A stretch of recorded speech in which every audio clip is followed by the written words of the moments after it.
एक बहू अपने ससुराल में आती है तो ससुराल में आने के बाद अपने ससुर के साथ ही चक्कर चलाने लगती है और इतना ही नहीं उसके साथ संबंध भी बनाने लगती है। फिर एक दिन वो अपने ससुर से कुछ चीज़ की डिमांड करती है, उसका ससुर जो है पूरा नहीं कर पाता है। इसके बाद वो उसके गुप्तांग को ही काट लेती है। दोस्तों, इसके आगे का जो अंजाम होता है उसको सुनकर आप भी हैरान और परेशान हो जाएंगे कि आखिर एक बहू अपने ससुर के साथ ऐसा कैसे कर सकती है। तो दोस्तों, ये घटना बहुत ही इंटरेस्टिंग घटना है, इसको आप थोड़ा सा समय निकाल कर जरूर देखिएगा। तो दोस्तों, आइए जानते हैं इस घटना की पूरी जानकारी इस वीडियो के माध्यम से। मैं हूं ज्योति कुशवाहा और आपका ज्योति वॉइस चैनल में स्वागत है। दोस्तों, वीडियो में आगे बढ़ने से पहले आपसे रिक्वेस्ट है कि अगर आप मेरे चैनल पर नए हैं तो वीडियो को लाइक करिएगा, शेयर करिएगा और चैनल को सब्सक्राइब जरूर कर दीजिएगा ताकि हमारा हौसला बढ़ता रहे और आप लोग के बीच में मैं ऐसे ही नई नई इंटरेस्टिंग वीडियो ला सकूँ। तो दोस्तों, आज की जो सच्ची घटना है ये गुजरात के खेड़ा जिले की है। वहाँ के रहने वाले हीरालाल अपने परिवार के साथ रह रहे थे। उनके परिवार में उनकी पत्नी और 2 बेटे थे। बड़े बेटे का नाम माधव था, छोटा बेटा का नाम राजेश था। बड़ा बेटा की ऑलरेडी शादी हो चुकी थी, छोटा बेटा अभी शादी करने लायक नहीं था। धीरे धीरे समय बीतता जाता है, छोटा बेटा भी शादी करने लायक हो जाता है। वो अपने पिता के कारोबार में हाथ बटाने लगता है। उन लोग का अच्छा कारोबार था, अच्छा बिजनेस था, घर में किसी चीज़ की कमी नहीं थी, सब कुछ नॉर्मल, सब कुछ अच्छे तरीके से चल रहा था। जब वो छोटा बेटा शादी करने लायक हो जाता है तो हीरालाल छोटी बेटी के लिए एक अच्छी लड़की की तलाश करने लगती है। देखते ही देखते एक लड़की मिल जाती है जो कि बहुत ही सुंदर रहती है, जिसका नाम पायल रहता है। उसी से छोटे बेटे की शादी बहुत ही धूमधाम से हो जाती है। जब शादी करके पायल अपने ससुराल में आती है तो ससुराल में आती है तो जो उसके ससुर रहते हैं हीरालाल, पायल को देखकर मोहित हो जाते हैं क्योंकि वो बहुत ज़्यादा सुंदर रहती ही है, उसके तरफ आकर्षित हो जाते हैं। और जो भी मान सम्मान देना है अपनी छोटी बहू को ज़्यादा करते थे। उससे जो भी बातें करना उसी से बातें करते थे। जो कुछ भी चीज़ की ज़रूरत होती यानी कि जो कुछ भी काम करना होता हर एक बात छोटी बहू से बोलते थे, जो कि घर में बड़ी बहू पहले से ही मौजूद थी लेकिन उससे कुछ नहीं कहते थे। जब ये सब चीज़ देखती थी बड़ी बहू तो उसको बहुत ही दुख होता था। वो सोचती थी कि मैं पहले से ही इस घर में हूँ लेकिन मेरे ससुर जी मुझसे बात भी नहीं करते हैं और ये 4 दिन की आई हुई है, इसी से हर एक चीज़ कर रहे हैं, हर एक काम कर रहे हैं, लग रहा है घर की मालकिन है। लेकिन वो किसी से बताते नहीं थे, वो अपने मन में ही सोच कर रह जाती थी। और इधर जो ससुर और बहू का रिश्ता था वो अलग ही रिश्ता बन चुका था और परिवार के लोग को शक भी नहीं था क्योंकि एक तरफ ससुर थी, एक तरफ बहू थी। दोनों का रिश्ता जो रहता है बेटी और बाप का होता है, लेकिन ये इन लोगों का कुछ अलग ही रिश्ता हो चुका था और परिवार में किसी भी लोग को इस चीज़ की कोई खबर नहीं थी। ऐसे ही करते करते दिन बीतता जाता है और जो बहू थी पायल वो भी अपने ससुर की तरफ इतना ज़्यादा आकर्षित हो जाती है। दोनों एक दूसरे से प्यार करने लगते हैं और देखते ही देखते दोनों एक साथ संबंध बनाने लगते हैं।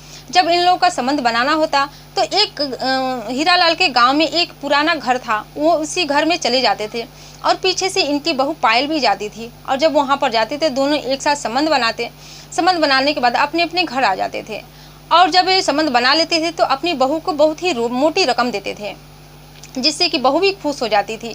यानी कि जो ससुर थे वो संबंध बनाते थे बहू को और बहू को बहुत ज़्यादा पैसा भी देते थे, थोड़ा बहुत पैसा नहीं ज़्यादा पैसा देते थे जिससे बहू को भी अच्छा लग रहा था क्योंकि उसे पैसा भी मिल रहा था।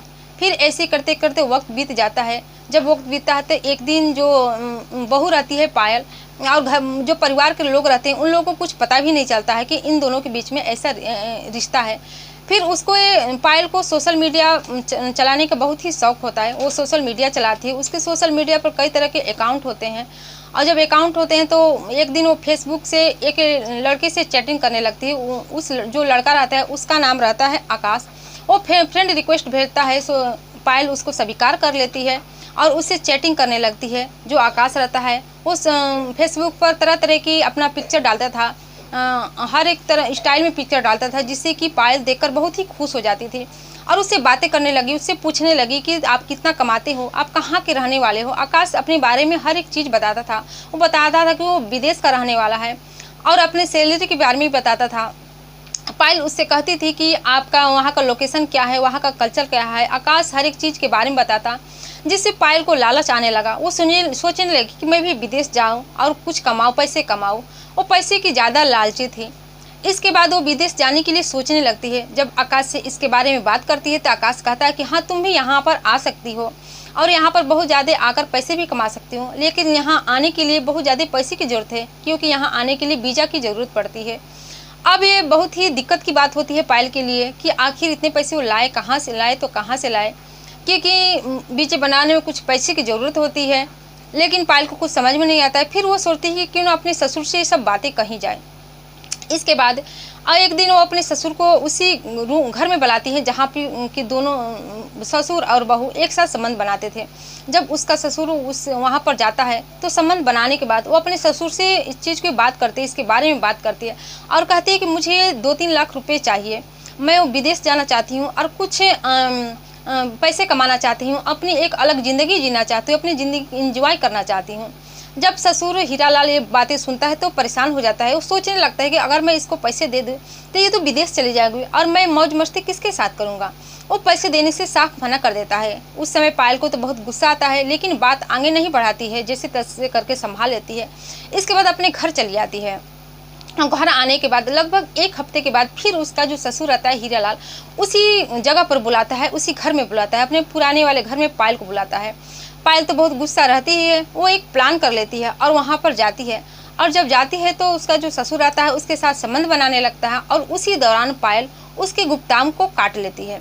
इसके बाद वो दर्द से छटपटाने लगता है और पायल उसके हाथ पैर को बांध देती है और वहीं उसी घर में छोड़कर बाहर से दरवाज़ा बंद करके चली आती है और अपने घर में आकर ऐसे नॉर्मल सी हो जाते हैं, ऐसे लगता है कि कोई कुछ हुआ ही नहीं।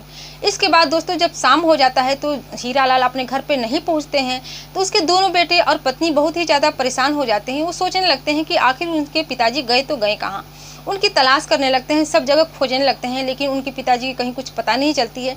इसके बाद दोस्तों रात हो जाता है। रात से जब सुबह होता है तो वो लोग अपने पिताजी को फिर ढूंढने लगते हैं। जहाँ जहाँ पर वो जाते थे वहाँ ढूंढने लगते हैं, सभी रिश्तेदारों में, सभी जगहों में पता कर लेते हैं, लेकिन कहीं पर भी हीरालाल का पता नहीं चलता है।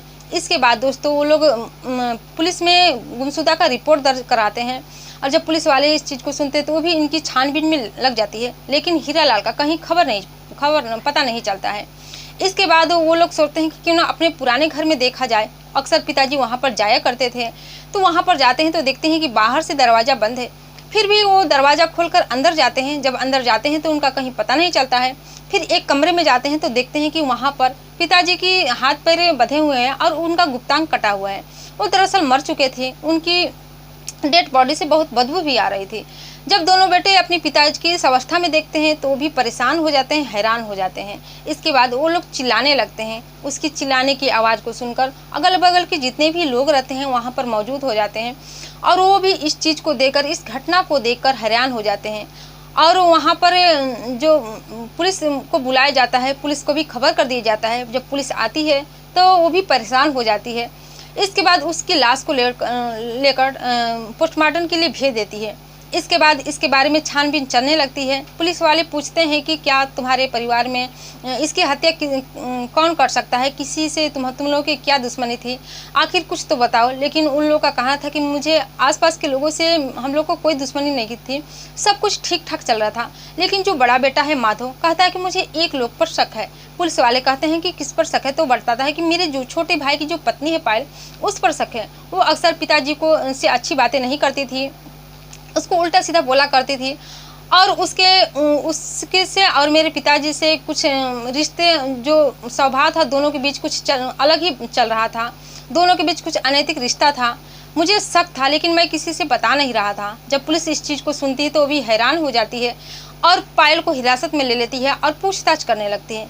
पायल बहुत ही जल्दी टूट जाती है और पूरी कहानी सच सच बता देती है और बता देती है कि किस तरह वो पैसे मांग रही थी और सोशल विदेश जाने के लिए, जो कि उसके ससुर ने उसको नहीं दिया, तो उसकी हत्या कर देती है। जब पुलिस वाले इस घटना को, इसके बारे में सुनते हैं तो परेशान हो जाते हैं कि आखिर एक बहू अपने ससुर के साथ ऐसा घिनौना कांड कैसे कर सकती है। उसको हिरासत में लेकर उसको जेल भेज दिया जाता है और पायल आज भी अपने किए की सज़ा को भुगत रही है, जेल में अपनी ज़िंदगी काट रही है। उसका विदेश जाने का सपना ही रह जाता है। वो ऐसा नहीं करती तो आज हो सके तो अपनी नॉर्मल ज़िंदगी जी रही होती जैसे चल रहा था। तो दोस्तों, ये कहानी सुनाने को उद्देश्य आपको दुखी करना, परेशान करना नहीं था, बल्कि जागरूक करना था, सचेत करना था, सतर्क करना था कि आप भी सावधान हो जाइए और अपने परिवार का और अपना ख्याल रखिए। तो इस घटना से आपकी क्या राय है, कमेंट सेक्शन में कमेंट करके जरूर बताइएगा। फिर मिलते हैं अगले दिन नई कहानी के साथ, नई घटना के साथ। तब तक के लिए जय हिंद, जय भारत।